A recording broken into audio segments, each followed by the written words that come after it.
Good afternoon and welcome back. I'm Mark Speeder. Yesterday, I spoke about surrogacy and the ethical, therefore moral, theological, and social problems that it raises, commodification of women, children. Today I want to focus very specifically on the medical ramifications on women. And I guess to some degree a bit of the economic implications, but really the fact that surrogacy as an entire industry harms women. We've all been sold this very polished story about surrogacy, celebrating women's liberation, protecting women's right to choose, all of that drivel, frankly. We hear that in surrogacy, everybody wins. What's the harm? Well, I'll tell you what the harm is. Many people are concluding that every participant in the entire process leaves with greater happiness and human flourishing at the end. That is completely untrue. We know that many families experience profound suffering through infertility. We know that to be true. Every longing for children warrants our prayers. We can acknowledge that. My bride and I have struggled with crosses like this throughout our marriage. We can relate with it firsthand. The issue here, though, is that our compassion can never permit our adherence to God's revealed truth, to objective truth. A genuine solution is never the exploitation of a vulnerable person for the sake of another person's desire, no matter how well-meaning that desire is.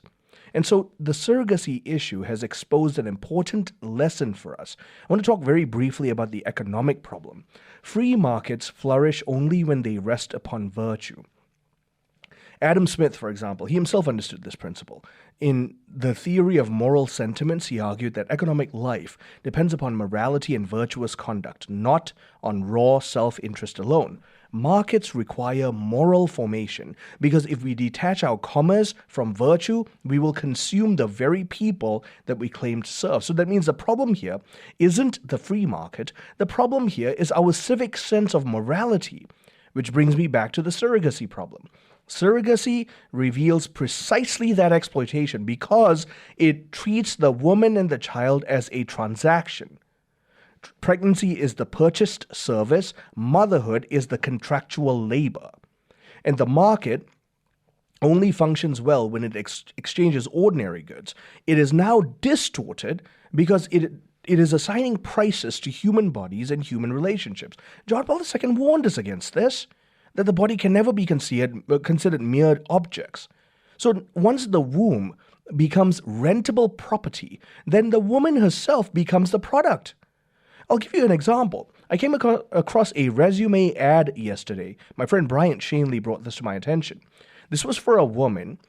She had put the ad out. She's a teacher in California, and she's advertising her services as an ideal, in air quotes here, gestational carrier, that's what she called herself, who is eager to help families grow based on their desires. Verbatim, that's what the ad said.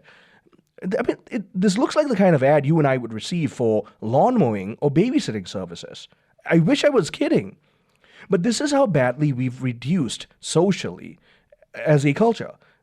We've reduced the powerful and sacred capacity of the body of a woman for, quite literally, nurturing and bringing forth new immortal life into the world.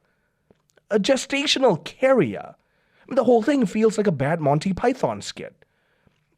But really, the medical evidence, it should raise serious ethical concerns, especially for those people who claim to be championing women's rights and women's good.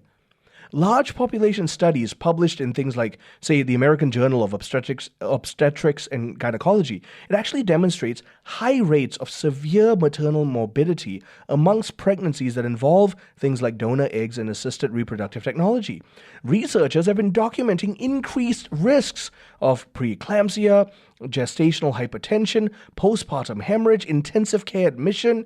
Fertility specialists are openly acknowledging these elevated risks because of gestational surrogacy and the frequent dependence upon things like donor eggs and IVF protocols. All of these increase what is already a really complicated natural process into an artificial one. Approximately 85% of American surrogate pregnancies have historically involved transferring more than one embryo in order to increase success rates. This is according to physicians that wrote in Fertility and Sterility. So that single practice dramatically increases the likelihood of twins or triplets. So what do? Well, they call it selective reduction, which is nothing more than, well, selective abortion, selective murder of the child. And in many contracts that are written out, they grant the intended parents remarkable authority over the other woman's life. The contract provisions require invasive things like prenatal testing, and they require compliance with extensive lifestyle restrictions, but they also may require, unfortunately, murder of children in the womb based on, like I mentioned, selective fetal reduction. And so the people who champion bodily autonomy, it's funny, but their own language becomes surprisingly limited when contracts are involved because consent was given in the contract. But the other thing no one addresses is the psychological consequences, and they deserve tremendous attention. Pregnancy, whether a person likes it or not, whether a woman unfortunately terminates the child in the womb or carries the child to term and gives the child away because of a contractual agreement, it establishes a profound biological and psychological bond between the mother and the child. Modern neuroscience is increasingly demonstrating that pregnancy reshapes the maternal brain function through things like hormonal adaptation, emotional bonding, and so immediately after birth, surrogates are required contractually to surrender the infant that they've carried for 9 months. They've bonded with the child for 9 months. Researchers have then identified increased vulnerability to postpartum depression and anxiety among some surrogate mothers, especially because their social support is weak, the contractual conflict emerges, and one of the greatest remedies for postpartum depression and anxiety is, in fact, bonding with the child you've just brought into the world. Women like Karen Wixom have spoken publicly about their experience in being surrogacies and the lasting consequences. They explained that no amount of compensation can justify the psychological suffering endured by herself and her family. And so supporters will frequently argue that surrogates know the effects and they consent to them. Well, I'm sorry, but that loses persuasive force because very often informed consent in this regard lacks complete information. Dr. Timothy Johnson, he used to chair obstetrics and gynecology at the University of Michigan. He observed that in egg donation, there's a total lack of information about the long-term effects. No one's collecting the data. So when researchers themselves admit that long-term evidence is incomplete because no one wants to do the research, I would say let's not toy around with forces that are beyond our control. Now, again, I could go on, but what I want to suggest here is that there's a dignity of the woman at play that no one is talking about. If we truly are loving, then even in the midst of the desire for the expansion of the family, love requires truth. Because every civilization will eventually come to the reckoning as to whether it is living its morality based on truth. A toxic sense of unfettered empathy will result in the destruction of the social fabric. Whenever pregnancy becomes a commercial service and children become contractual deliverables, then society is effectively teaching that human relationships and human beings possess price tags. And so the question is, what is the price? It differs from situation to situation. No, Christ and his church offer us a radically different vision. His kingdom doesn't measure persons according to utility or profitability.